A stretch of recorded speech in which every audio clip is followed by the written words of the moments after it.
తోటి మిత్రులకు తోటి స్నేహితులకు అందరికీ శుభోదయం. మనం ఈరోజు మన అక్కచెల్లెళ్ళు కానీ అన్నదమ్ములు కానీ రిలేటివ్లో ఎవరికైనా ఒక హెల్ప్ చేస్తే వాళ్ళు ఏమంటారు, వాడు పుణ్యానికి చేసినాను.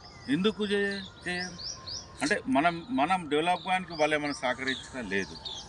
మరి వాళ్ళు సహకరించినప్పుడు మనం సహకరిస్తే దానికి వాళ్ళు సరే మంచిగా చేసిందని అనరు.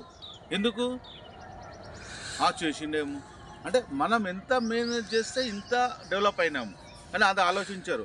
అరే మావాడ కదా మంచి హెల్పింగ్ చేసిన అన్నారు. అందుకని వేరే కొద్ది హెల్ప్ చేసినా అరే అన్న మంచి హెల్ప్ చేసినా అంటారు. కానీ మన వాళ్ళు ఎందుకు అన్నారు అట్లా? ఎందువల్ల మనం ఇవ్వాలని మళ్ళీ నిష్ఠురకం కావాలి. అడిగితే నీకెందుకు పైసలు అంటారు. మన పైసల్లో అవసరం లేనివాడు ఎవడు ఉన్నాడు చెప్పు. అందుకనే ఎవరికైనా మనిషి అన్నప్పుడు ప్రతి ఒక్కరి మీద అర్థం చేసుకోవాలి. మనం పైసలు తీసుకున్నప్పుడు మనం తిరిగి ఇవ్వడం అది మంచి పద్ధతి. మనం పైసలు తీసుకొని మనం ఇవ్వలేమనుకో అది ఇక్కడ కాదు, తర్వాత అయినా అనుభవించవలసిందే. అందుకని ఎవరిని పైసలు విన్నా తీసుకున్నామంటే ఇవ్వాలి. అరే మంచివారా మనకు హెల్పింగ్ చేసిరనే భావం ఉండాలి. అందుకని అందరు సమానంగా అందరు మంచిగా బతకాలి.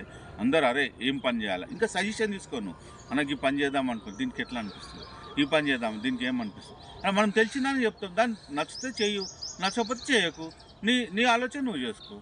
అందుకని అందరు బాగుండాలి. కానీ మనం ఎవరి దగ్గర అయితే పైసలు తీసుకుంటామో వాళ్ళ దగ్గర కంపల్సరీ తిరిగి ఇవ్వాలి. అది ఇస్తేనే ఇచ్చుడు పుచ్చుకున్నాడు ఉంటేనే మన జీవితంలో పైకి వస్తుంది. అందుకని నమస్తే.